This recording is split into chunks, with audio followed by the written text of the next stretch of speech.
Bonjour à tous, merci infiniment d'être présents avec nous aujourd'hui pour ce retour d'expérience du Crédit Agricole d'Île-de-France. Alors messieurs, est-ce que vous pouvez nous donner un peu plus de précision sur la genèse du projet ?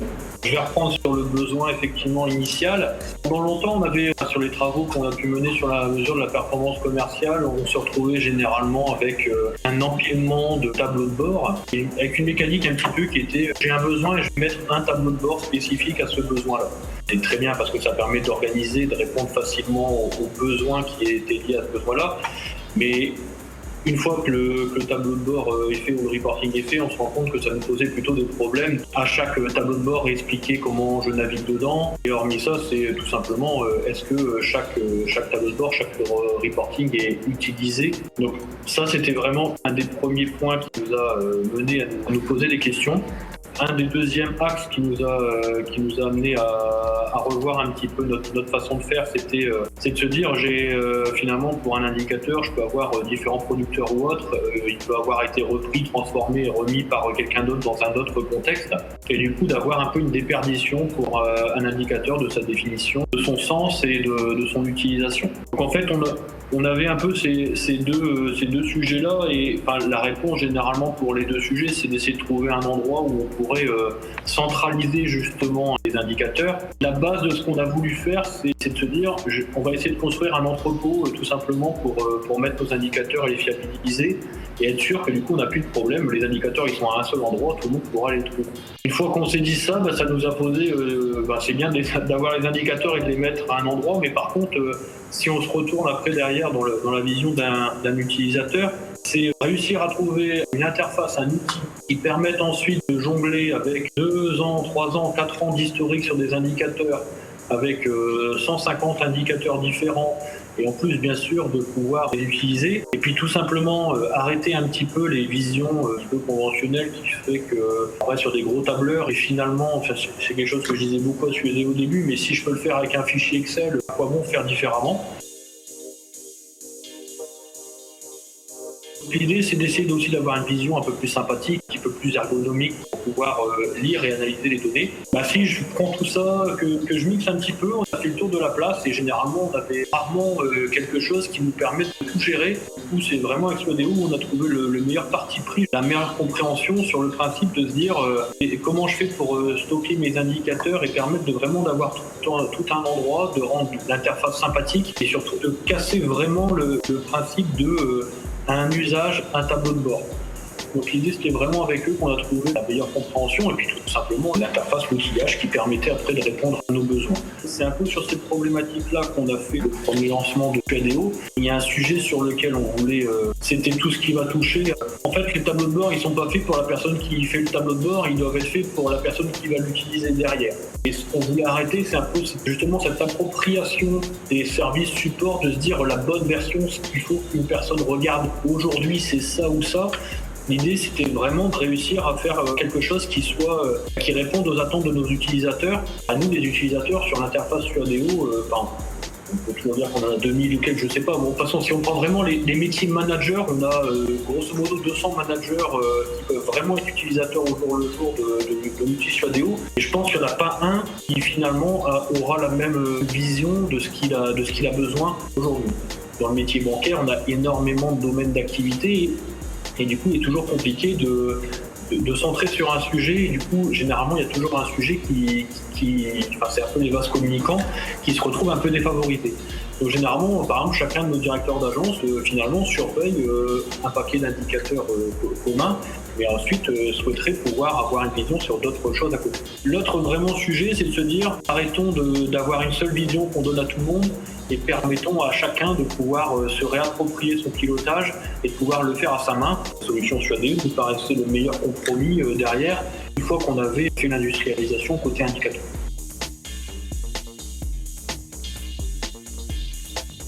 On a potentiellement 4000 utilisateurs parce que l'outil aujourd'hui il sert pour notre réseau mais il sert aussi pour nos services support aujourd'hui, donc il est utilisé pour tout le monde. Après on va dire que des utilisateurs réguliers, ça va être plutôt nos managers qui vont aller regarder ça, pas tous les jours mais assez régulièrement, donc on a à peu près 280 managers et 2000 conseillers, en gros 2500 conseillers. Donc en gros, ça va de 4000 pour toute l'entreprise, donc 4000 personnes susceptibles d'aller dessus, et on va dire ceux qui y vont régulièrement, 250 pendant la semaine. Dans les travaux qu'on avait fait au tout début justement pour lancer justement le projet, on a été assez gourmand justement, on a assez challengeant vis-à-vis de Suadeo, c'est qu'on leur a dit on sait très bien qu'on va avoir 250 utilisateurs habituels, par contre je veux que vous nous fassiez des tests de charge qui vont jusqu'à 2000-2500 obligatoirement.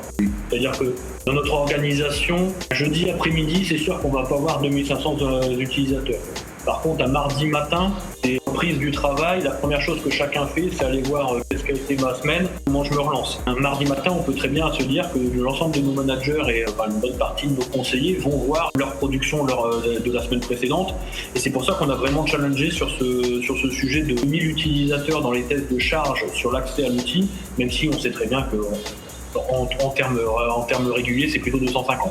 La robustesse de l'outil, elle n'est pas que sur le nombre d'utilisateurs en soi, hein, parce qu'en fait, on parle aujourd'hui 150 indicateurs pour 1,5 million de clients. Des agrégats, des indicateurs à l'individu, mais qui peuvent remonter jusqu'à des structures. Au-delà du fait de la robustesse de est-ce que ça peut tenir si 2000 personnes y vont en même temps, c'est surtout est-ce que toutes ces données mises dans un seul outil tiennent la route, et ça a été le cas.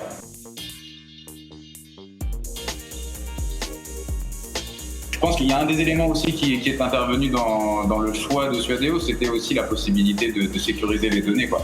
C'est-à-dire qu'en gros, on a des systèmes d'habilitation qui font que, en gros, tout le monde ne voit pas ce que fait tout le monde non plus. On peut limiter les accès, on peut éviter de donner des infos. D'ailleurs, on limite l'accès aux infos quand elles ne sont pas utiles à certains profils. Et aussi, on a aussi arrêté la possibilité d'extraction. L'outil doit se suffire à lui-même. Donc, on évite aussi par la même occasion le risque de fuite de données, par exemple. On répond aussi à des obligations réglementaires et des obligations vis-à-vis de nos clients en termes de sécurité et de protection des données.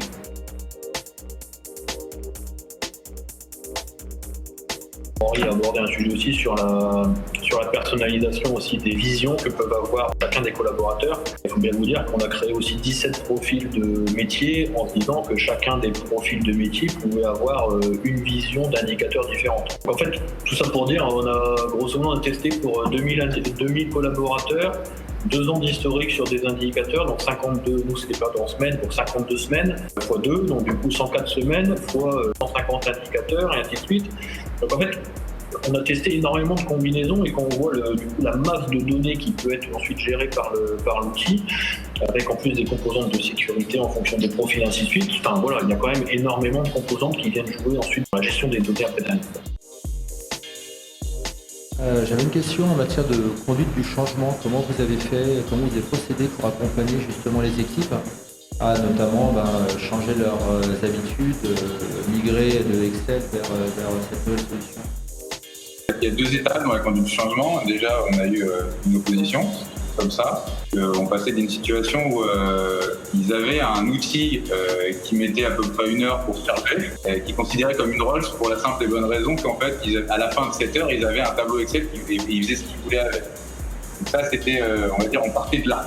À ce moment-là. La conduite du changement, déjà, c'était la rapidité. C'est-à-dire qu'en gros, déjà, on arrive avec un outil qui réagit de manière beaucoup plus rapide. Et du coup, on a déjà 80% des utilisateurs qui n'ont pas besoin de rentrer dans ces types de détails. Et ces gens-là, si on leur donne plus de réactivité dans les réponses, des indicateurs plus précis, déjà, on a récupéré ces gens-là. On a eu un accompagnement qui a été fait par les équipes. On a été voir tous les managers et leurs équipes, une à une. Du coup, on a participé à 27 réunions, on va dire, ce qu'on appelle les réunions de secteur chez nous, pour présenter les outils, les aider à monter en charge.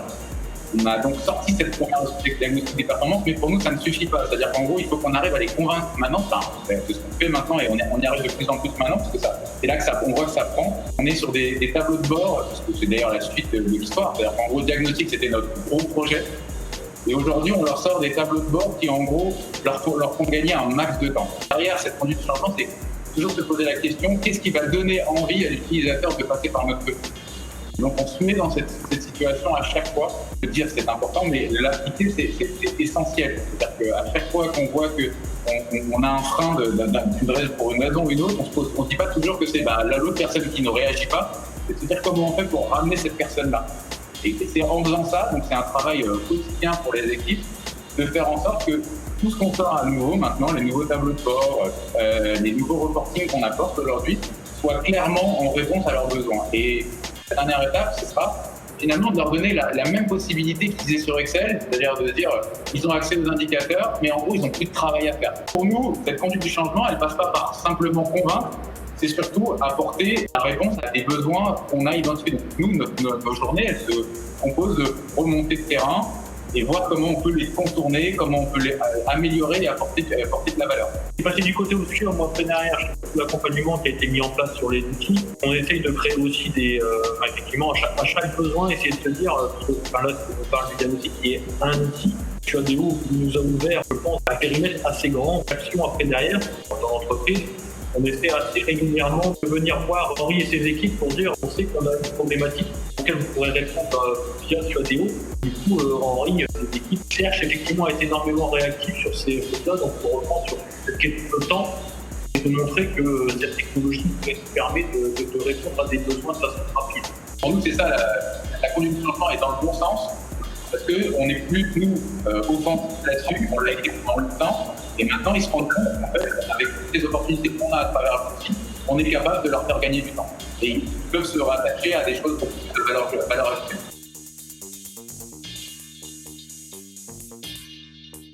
Le gros projet, c'était diagnostic des performances. Un gros travail fait par Thierry et les équipes pendant presque 2 ans. Il nous a permis de faire du data management et d'avoir de la gouvernance de données, de la sécurisation. Donc ça, maintenant, c'est fait. Depuis quelques mois, en fait, on a été formé par les équipes de Suadeo. Et à chaque fois, on découvre qu'en fait, il y a des nouvelles possibilités dans l'outil qui répondent à des besoins qu'on a dans l'entreprise et des opportunités en temps réel. C'est-à-dire que c'est pas nous qui passons commande à Suadeo pour leur dire dans 3 mois, sortez-nous tel tableau de bord ou je ne sais quoi. C'est de dire on vous forme et vous pouvez le faire vous-même. Et c'est ce qu'on s'est rendu compte d'ailleurs pendant la période Covid. Pendant la période Covid, il a fallu aller très vite sur l'analyse de l'activité de l'entreprise parce que effectivement une situation très particulière. Et en l'espace de quelques semaines, l'équipe a pu sortir pour la direction, pour les utilisateurs, pour les conseillers, pour les managers, une série d'outils qui répondaient aux besoins, mais vraiment du moment. C'est-à-dire il fallait contacter les clients pour savoir comment ils allaient, pouvoir contacter les bons clients au bon moment. Du coup, on a pu sortir un outil qui s'appelle le portefeuille avec un suivi de la relation client qu'on a fait en interne, qui nous aurait demandé si on était passé par de la péri, parce qu'ils ont aussi leur priorité plusieurs mois. Là, on l'a fait en l'espace de 15 jours. On a pu donner des reportings dynamiques à la direction en l'espace d'une semaine qui leur permettaient de suivre l'activité commerciale. Donc la suite, c'est en gros s'enrichir de toutes ces fonctions qui existent dans l'outil, les développer et surtout de faire en sorte qu'à la fin, on leur donne complètement la main. Et que mes équipes ne soient plus là que pour assurer la qualité des données, la sécurité de ces données, mais qu'en gros, ils aient une grosse bibliothèque d'indicateurs et qu'ils puissent se faire eux-mêmes leur propre tableau de bord. C'est notre objectif ultime et c'est les travaux qu'il faut qu'on mène avec Suadeo et leur R&D aussi.